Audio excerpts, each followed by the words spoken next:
Hello，大家好，我今天来逛一逛迪拜的这个仿古的市集，叫朱美拉市集。其实一进来就闻到了一股很浓的阿拉伯香料的味道，直冲鼻腔，把我熏得现在脑袋是昏昏沉沉。它这里的建筑呢很有特色，外部来看它是土黄色的那种，很有沙漠风格的古堡的建筑，再加上棕榈树、小桥流水、传统的阿布拉船，妥妥的当地风光。如果你走累了，还可以在观景视野不错的星巴克喝上一杯。然后里面你看这些吊灯啊，具有雕花的木饰，还有墙面的感觉，让我一下子想起我们小时候看的阿里巴巴40大盗、阿拉丁神灯啊这样的阿拉伯的传统的童话故事。在迪拜这2天，其实我有一个问题很好奇啊，就是为什么在阿拉伯国家，男性都统一穿白袍，女性都统一穿黑袍呢？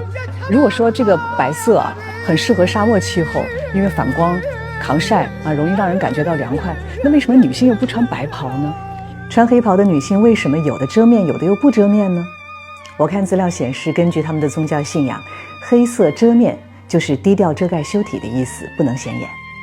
不管怎么说，他们仅露出来的那双眼睛是那么的神秘和悠远，有着浓浓的阿拉伯风情。突然被一个热情的摊主拦住了。What is your name? 4 words. Tell me. 欧阳夏丹。欧阳夏丹。欧阳夏丹。我不信他能记得住。Yeah, it's a long name in China. No worry. In Arabic, I show you.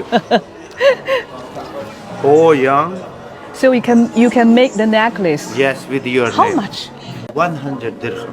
100. Yeah. Oh. Dirham. 100 dirham. 1迪拉姆约等于1.9元人民币。100. In Chinese word, 夏 means summer.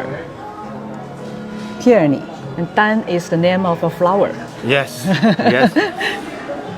Oh. 欧阳夏丹 Oh, in Arabic. in Arabic. 反正我也看不懂，他说什么就是什么吧。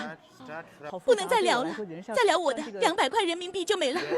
今天是迪拜的当地时间周6下午的5点钟，按理说是黄金时间，但是我看来这儿逛的游客不是我想象中的那么多，进店去试的人就更少了。